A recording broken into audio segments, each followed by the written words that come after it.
Welcome back, Quick Brain. Your question for today, how do you become an incredible listener? And we have an extremely special guest on here today. I'm so excited. He's a mentor and an icon in my eyes. I actually have a picture of the two of us on my desk. That really inspires me to ask the right questions and be an active listener on our show, Quick Brain. The one, the only, the legend, Larry King. Thanks for joining us, sir.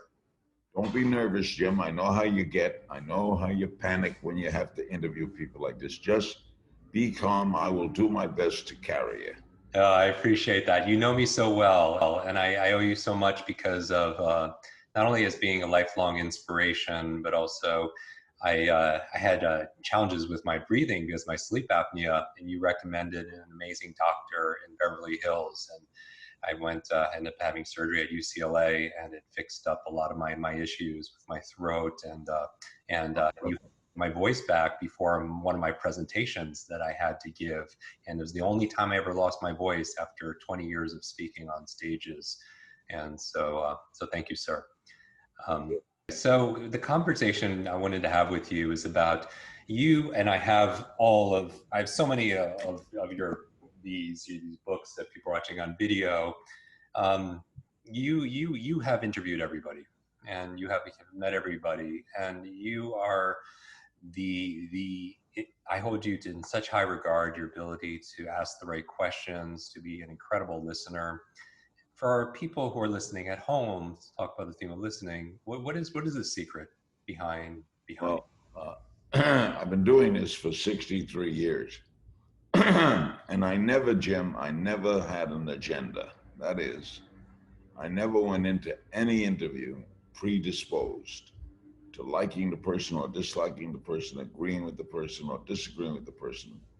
Since I took that position, what I had to do was listen. Mm. And the most important part of interviewing is listening, because the answer usually leads to a question. So I never had questions prepared for me. I went into it open, listened. Now, there's a risk to that. What if the guest just doesn't want to respond? Well, nothing's perfect. There's never been the perfect interview, but I tried with all my life to be the best at what I do. That is, ask good questions, short questions. If you look up my whole history, you find very few questions that ever ran 3 sentences. Mostly 2 sentences, mostly just why. You could ask why all day. I wanted to do this. Why? Why did you do it? It's so wonderful. And another thing, when I got into a subject, I never thought about yesterday's subject or tomorrow's subject. The guest today is the one that counted. So if I were doing the President of the United States as the next guest after this guest counts, because you can't throw it away. It is what it is. And how do you remain that present? I feel like that you have an incredible presence, and part of your incredible presence comes from being powerfully present with people. They know you, and it's almost when you and I have had breakfast in the past, it's like you ask a question and you sincerely want to know the answer, it seems. No, Jim, I don't know if I have an answer to that. I've always done what came easily to me. First, I'm in a business that I always wanted to be in. I always wanted to be a broadcaster. I thought I'd be a baseball announcer. I fell into interviewing very early, and I got to love it. I interviewed Bobby Darin, was the first famous person I interviewed, the great singer. And boy, I loved it from the minute I started the interchange. I got that little bounce that you get. And the minute I started talking and listening to his answers, following up, I loved every minute of it. And I love challenging interviews. I love people that don't want to come forward and then getting them to come forward. It's just, my life I'll tell you the truth, it's 63 years and I still get a kick out of doing it. Yeah. So when that light goes on, something goes on in me, and it reflects in what I do. I guess the word you use would be passion. I have passion for what I do. I also have a great deal of passion for public speaking. So I speak at a lot of events, I, conventions. I did a I did a tour, or I did a comedy tour. I love humor. I love interviewing comedians. I love making people laugh. Laughter is a one, I had a doctor tell me once, 83 good things happen in your body every time you laugh. Larry, when you're saying some of these difficult interviews, can you give me an example of one that started out difficult, but you were able to turn it around? Okay, I'll give you an example. There's an organization called ACEs. ACEs are pilots who have shot down more than 5 enemy planes in warfare.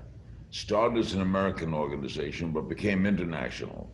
Vietnam ACEs, there were German ACEs in World War II, and it was a social organization. All they did was meet once a year in a different part of the world and tell war stories. That's what they did. And one year, the ACEs convention was in Miami, where I started out. And we had an ace living in Miami.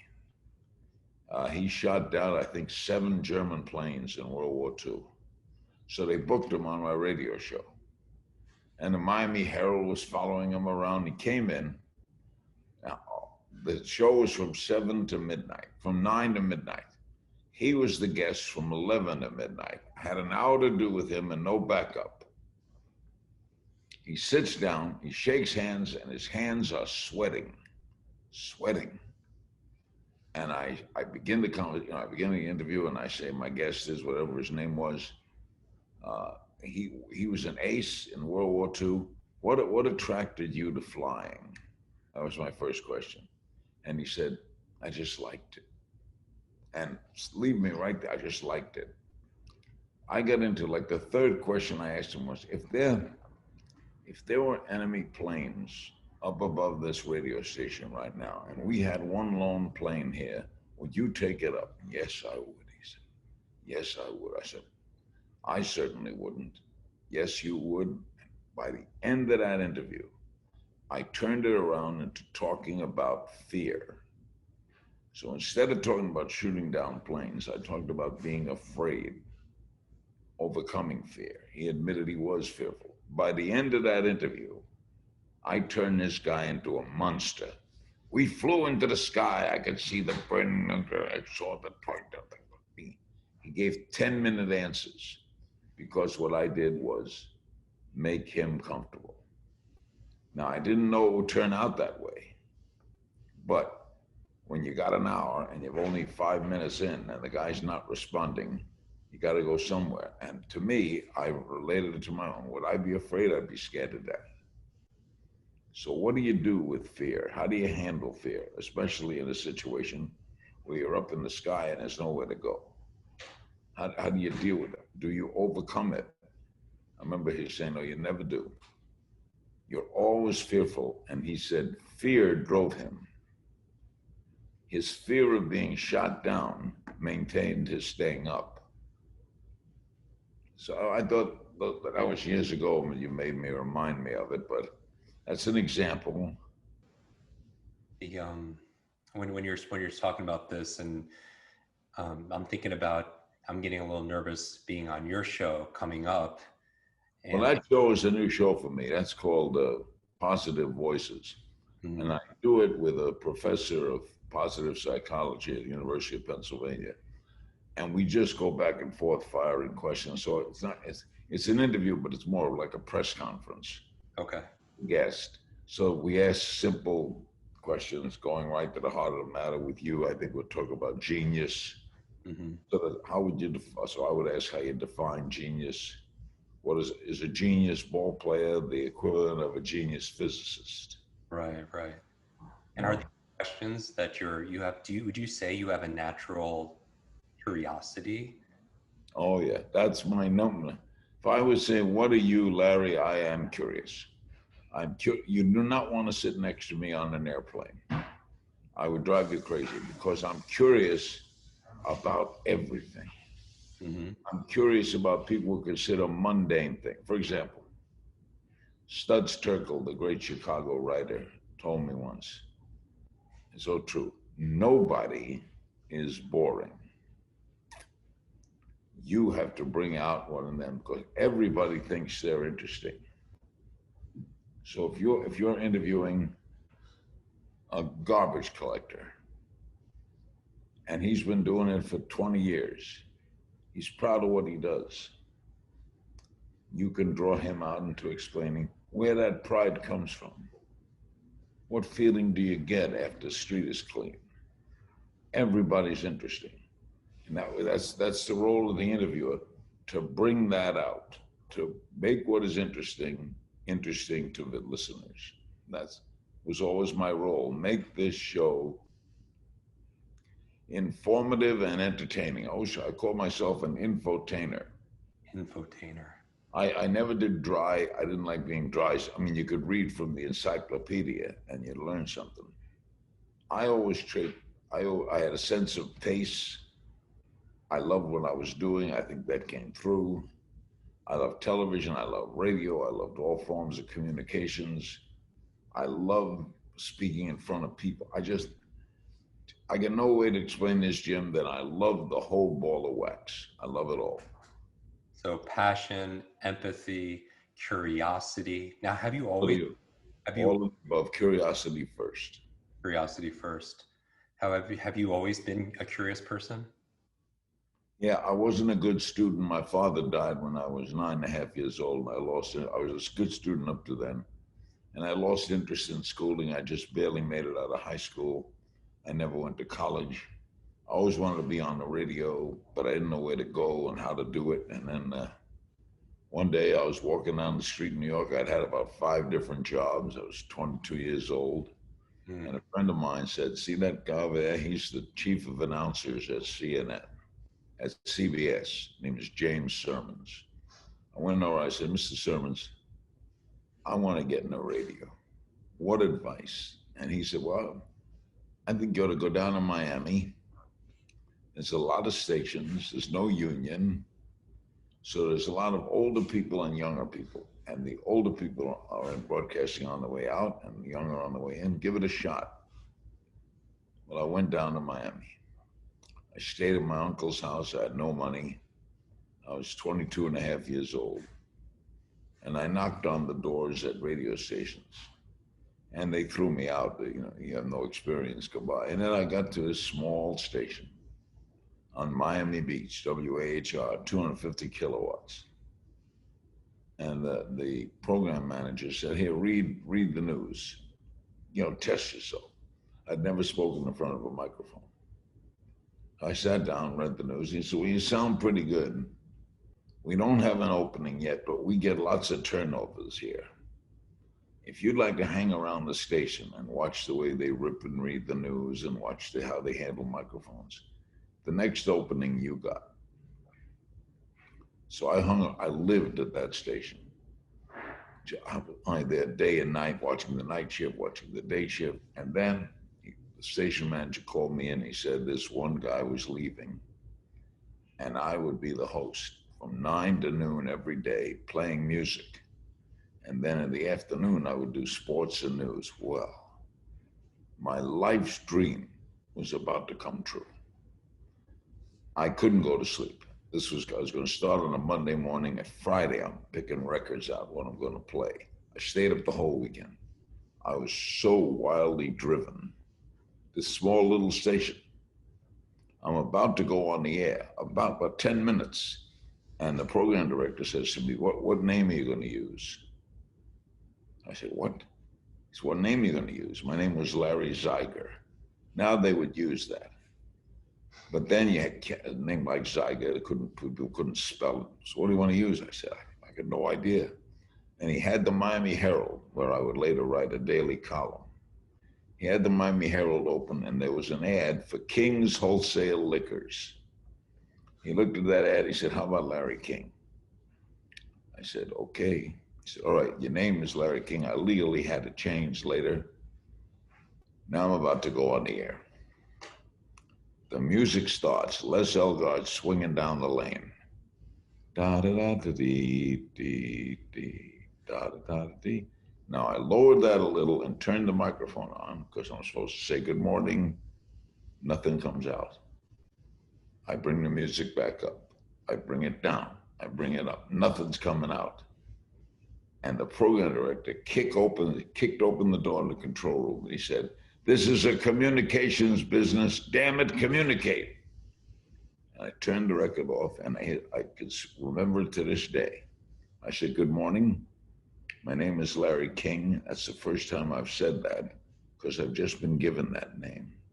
This is my first day ever on the air. I'm scared because this is what I wanted all my life, and I don't want to blow it. Please bear with me. That's all I said, and I played the record. I never was nervous again, ever. And I've had professors of English tell me what you discovered that day was the secret of a broadcaster. There's no secret. Be yourself. If you're yourself, you can't make them like you or dislike you. You got to just be you.